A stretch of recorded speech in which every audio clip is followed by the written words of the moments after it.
Hi, my name is Phil. I like talking about politics, and in this video I'd like to discuss the reports that Boris Johnson is going to personally take charge of Brexit negotiations ahead of his own deadline of the end of June for seeking an extension to the transition period. But first, if you'd like to be notified of daily news and politics, then please subscribe to the channel and click the bell notification icon. So, yeah, in the middle of a global crisis with both healthcare and an economic dimension that is keeping more responsible governments fully focused, because they're, quite frankly, what have you got time for other than that? But not to worry, Boris Johnson is amazing.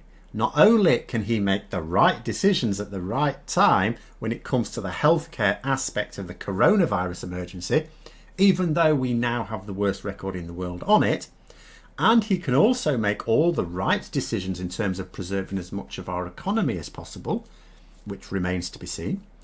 He can also find time to personally take charge of talks that nobody else is even thinking about for a self-inflicted crisis that can easily be put off for a couple of years while we sort the pandemic out. The Times was reporting last week that David Frost, who is our chief negotiator, felt that a fresh injection of political impetus was required. Presumably, Mr. Frost doesn't feel that Michael Gove is up to the task, and so Bojo the Wonder Clown has stepped in to save the day. Now, The Times, for those who don't know, is a Conservative supporting newspaper.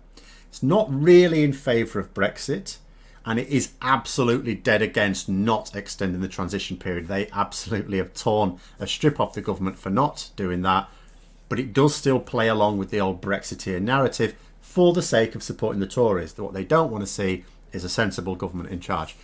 Now, part of that narrative is the thorny issue of fishing rights.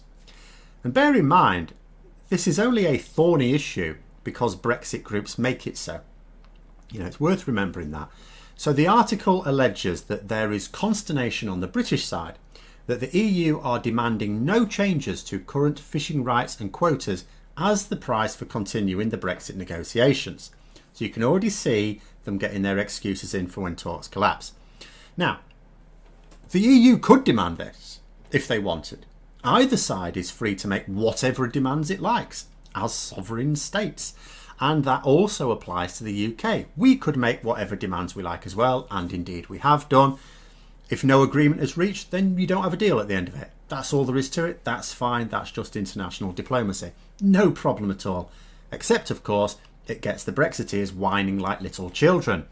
The same people who say that no deal isn't a problem, oh yeah, WTO, bring it on, are the same people who cry like babies when the EU won't give them the deal that they want. Why aren't they just saying, well, that's fine, we don't want a deal anyway?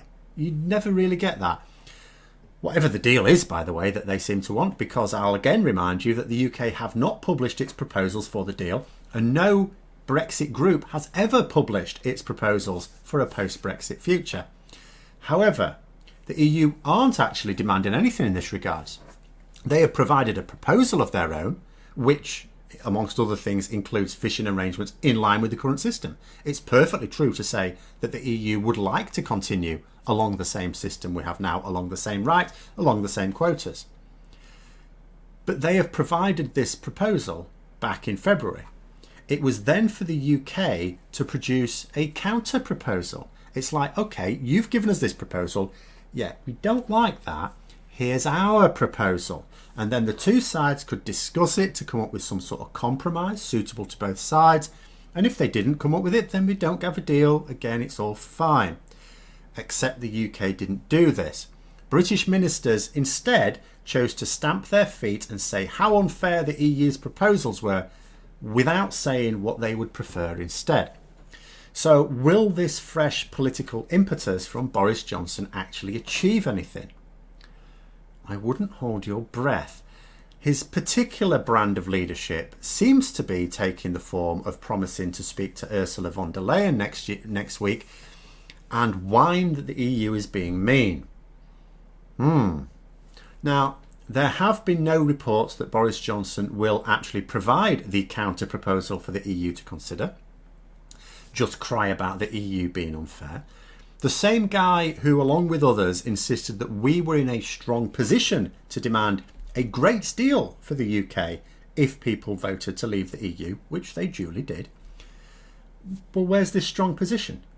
Please God, don't tell me it's based on crying to get what you want, because that only works on girls with rich daddies, not with the best trade negotiators in the world. And as a final point, it's also worth remembering two little corners that the UK government have painted themselves into, which actually is a pretty poor metaphor, isn't it? Because I'm not sure how you actually paint yourself into two corners, unless you have really long legs and put a foot in each. Maybe it's Jacob Rees-Mogg. He's got quite long legs. Yeah, we'll go with that. But they've promised two things. One, there will be no extension to the transition period. So major political cost to Boris Johnson if there is, and right now the EU aren't interested in anything else. Germany is about to take over the presidency of the EU, or they will be halfway through the year, and as far as they're concerned, the only thing to discuss is an extension. They know, the EU know, a deal wasn't really possible in this time frame anyway, even with a serious negotiating partner and no pandemic, because it's never been done in anything like this time. The second thing they promised is that if there is no major progress made in the negotiations by June, not by the end of June, by June, then the UK will immediately halt all further trade negotiations.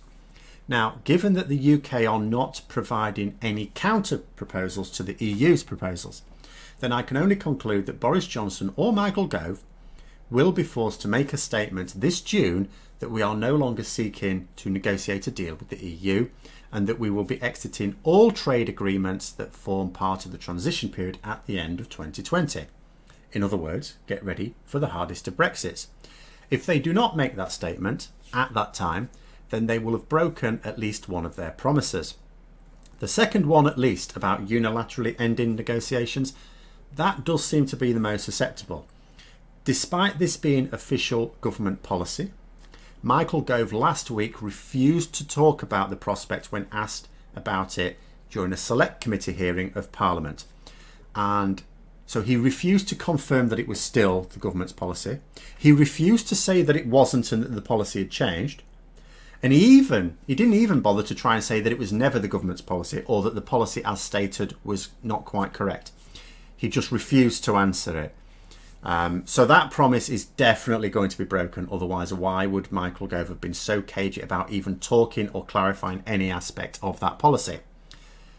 You would have imagined if it was still the policy, he'd have been happy to confirm it was still the policy. After all, it's still the policy that they're not going to seek an extension. And all ministers seem happy to keep restating that policy. So I'm guessing we can expect to hear from von der Leyen next week if Johnson is supposed to be giving her a ring, along with a statement from the Prime Minister himself. I guess we'll have to wait to see if anything interest is said there. Until then, there is another little interesting snippet of Brexit news, but that can keep full till tomorrow. So until then, I hope you found the video interesting. If you did, don't forget to click the like button. And if you'd like to support the channel further, then please also click the Patreon link for details. And until next time, I'll see you later.